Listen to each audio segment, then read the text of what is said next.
there were a few years back when this was the future.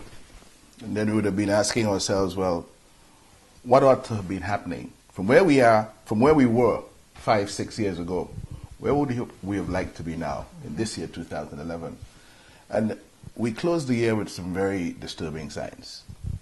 You have the notion, the assessment coming out from the International Monetary Fund, which years ago praised Dominica for its fiscal performance coming out of that IMF program of the early 2000, decade of 2000. Now they're telling us that we have no reliable growth drivers for the economy. That tourism that we put a lot of store on, that tourism which we were depending on to grow the economy to levels where we would be able to more easily deliver economic advancement opportunity to the greatest number of Dominican people. That is not happening because we continue in 2011 to trail our neighbors. Neighbors we are more blessed than, but neighbors who continue to be more prosperous than us. What are the reasons? Did we find out what those reasons are in 2011? I don't think so. Mm-hmm. Because we continue to fool ourselves that all was going well. We continue to fool ourselves that we are doing better than this country and better than the next. And one way to destroy a country from within, Athi, is to continue to feed it this steady diet of there is no need for change, we are doing well, this is working for us. And we continue to talk about policy options, which even though they're not working, they come in the name of the government, so the government continues to tell you, yes, they're working. If we're going to lift this economy, they tell us, and we agreed years ago, you need to have other people from elsewhere participating in your economy. You need to have foreign direct investments. How have we performed?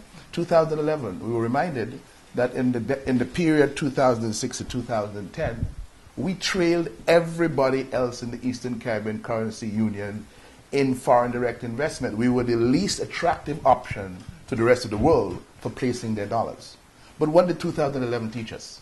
That we were a very attractive option for businessmen out there who, for some reason or another, were looking for diplomatic immunity and saw sense in purchasing our diplomatic passports. So that, like Francesco Corallo in Italy, when the financial police came looking to ask questions, you could flash the Dominica diplomatic passport and say, hey, you can't arrest me. I have immunity. And we need to be concerned about those things because in a way they are all connected. They are very much connected to the future that Severin McKenzie talked about. They're very much connected to the state of things in the country insofar as peace is concerned. Okay. The justice issues, the whole question of the judiciary, the rule of law, the failures that we were confronted with in 2011. Glenworth Emmanuel and his wife going through the entire year 2011 not any closer to the justice that they deserve for that terrible Christmas morning fire at their home in 2011. And you keep going on and you keep stumbling on all of these examples where we could have done better but we didn't, and where we keep fooling ourselves that we're doing better. But when you look at the results compared to our neighbors around us, they simply don't stack up. There's such a thing called proper alignment of resources to the National Development Strategy. And I think that's one of the areas where we have consistently come up short. If you look at agriculture, when the global financial crisis hit, one of the emerging priorities for countries all around the world was food security. It became an issue for us because we were then telling ourselves, worst come to worst, we want to make sure that the majority of what we eat is produced right here. And it doesn't have to come in on a ship or a plane to us. Have we made strides at all on food security in the last 3 years when we're supposed to have been responding to this global financial crisis? The answer to that is no, we have not. Simply because nobody has taken up the responsibility to champion the new agriculture going forward.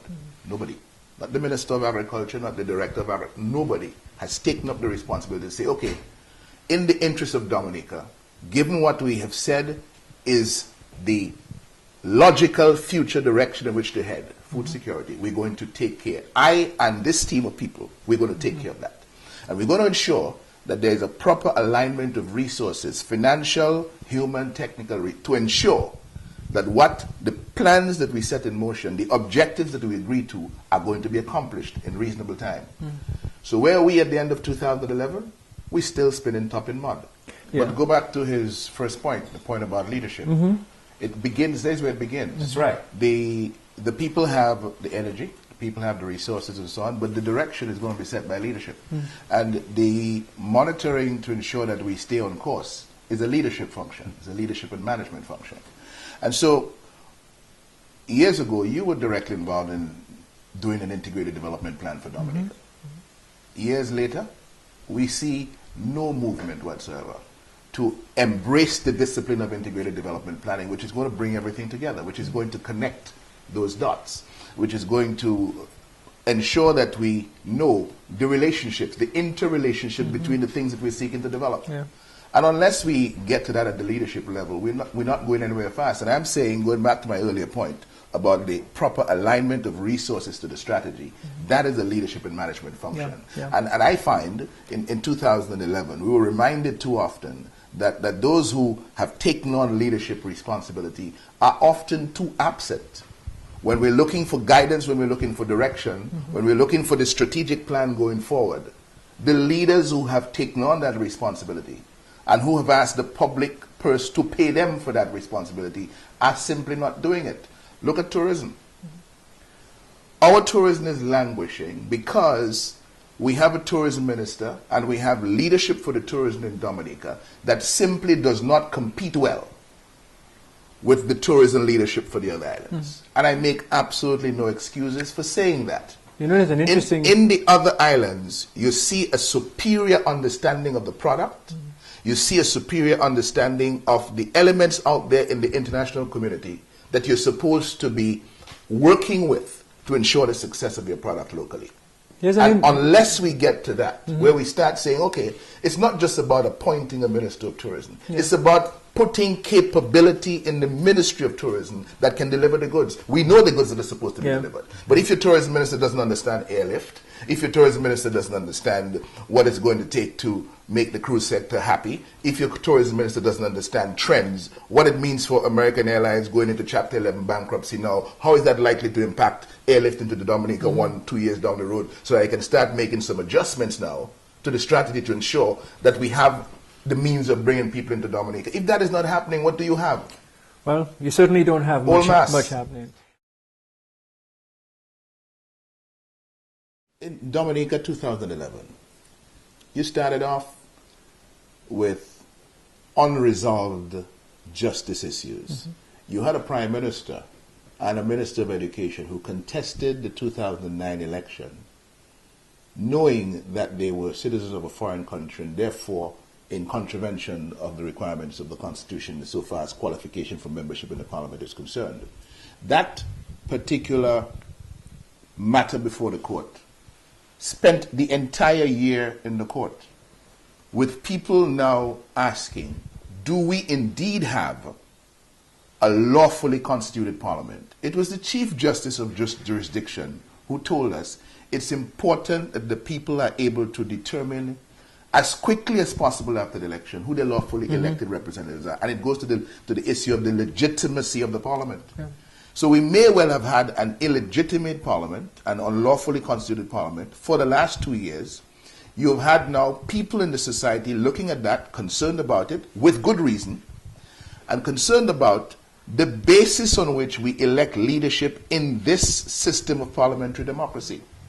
The heart and soul of what we stand for is under threat with this issue of justice, and somehow we cannot get it resolved. Side by side with that, you have an opposition party that has been clamoring for reform of the voting system. Introduce ID cards, clean up the voter register. Why? Because this integrity of the voting system is at the very heart and soul of our democracy. If we continue to corrupt it, we are effectively corrupting our democracy. Now those issues are likely to cause perceptions of war. Perceptions of war now that people tell me will be dealt with if we call for peace. Yes, call for the peace, but it's the justice that is missing why this is not happening. And we have to deal with it. Let's not lose the significance of some things that were with us this year. One of them is that you had, the reason we have the 10th is because a prime minister sworn to uphold the Constitution and the rule of law, recognizing that that very Constitution provides in Section 40 for the High Court to have jurisdiction in matters of membership validity, faced a matter where his membership validity was under challenge, and he refused to address the court on the validity of his membership. We have to take note of these things and their significance, because this is a gentleman who is sworn to uphold the Constitution.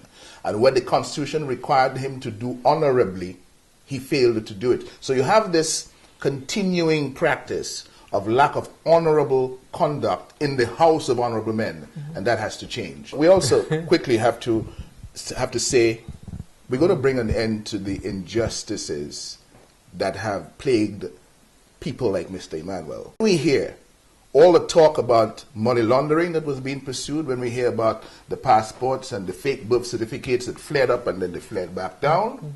And then we realize that according to the May 2011 report of the Caribbean Financial Action Task Force, we are partially compliant or non-compliant in 13 of the major recommendations that the task force has been working on for the last couple of years. Where does that leave us? Okay.